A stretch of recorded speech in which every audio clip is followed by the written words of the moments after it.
Strings are a fundamental data type in Python, representing sequence of characters. This can be anything from words, sentences, or even symbols. As text is one of the most commonly used types of data in programming, understanding how to work with strings is essential for any Python developer. In this section, we will cover how to create and display strings, and then we will move on to manipulating them with concatenation and replication. To begin with, let's look at how to create strings. In Python, strings can be enclosed in either single or double quotes. It is entirely up to you which one you choose, as long as you stay consistent. For example, here is how you create a string with single quotes and print using print function. Alternatively, you can use double quotes. Now that we understand how to create and display strings, let's move on to string concatenation. String concatenation is the process of combining two or more strings into one. In Python, we use the plus operator for this. For example, let's concatenate the strings asibah and tenagar. We just use print asibah plus tenagar. So the result would be asibah tenagar. Naturally, there should be a space in between asibah and tenagar. But what if we want to add a space between asibah and tenagar? You can simply add a space inside the string, like this. Print asibah.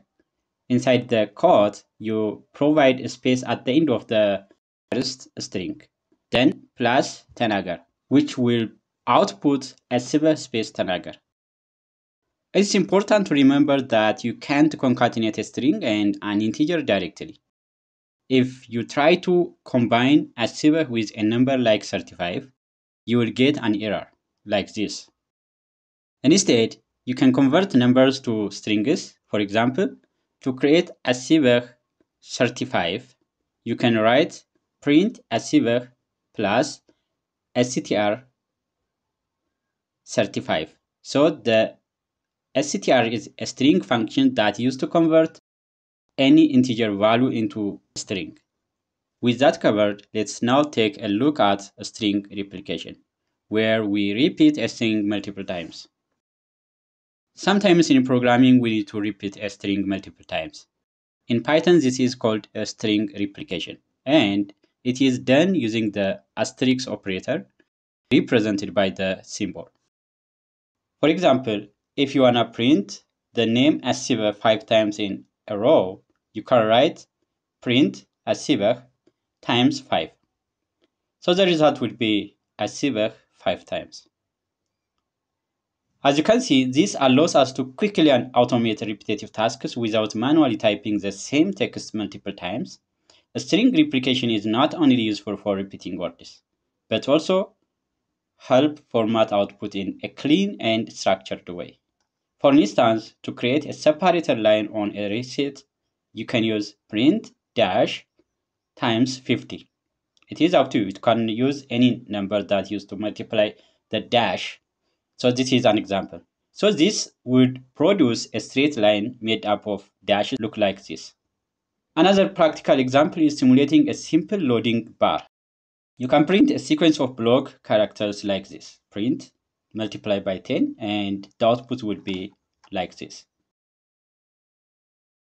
Using string replication, you can format outputs, highlight sections of a report, or create visually clear displays without any extra effort. Now that we have explored string replication, it is time to move forward and see how we can store strings efficiently using variables. Variables are like containers that hold data, and in Python, you can use them to store strings. This makes your code more efficient because you don't have to repeat the same string multiple times. Suppose we want to store a person's first and last name and age. We can define our variables like this. First name asibah, last name tenagar. There is a full stop at the end of tenagar because when we combine, that is the end of a sentence. So we can put here age is 35, greeting hi, my name is, then it will combine with the first and the last name, and it will give, hi, my name is Asiba Tanagar. So it will end by full stop. Now, instead of manually typing everything each time, we can combine these variables to create a complete message. Look like this. Print greeting plus first name plus last name plus I am plus str age. Because age is an integer, so it should be converted to string to combine or concatenate with other string, plus years old. When we run this code, the output will be, hi, my name is Asiba Tanagar. I am 35 years old. By storing strings in variables, not only do we make our code easier to read, but we also make it much simpler to update or modify information later on. Whether you are building a website, an app, or working with user data, organizing strings into variables is a best practice you will use again and again.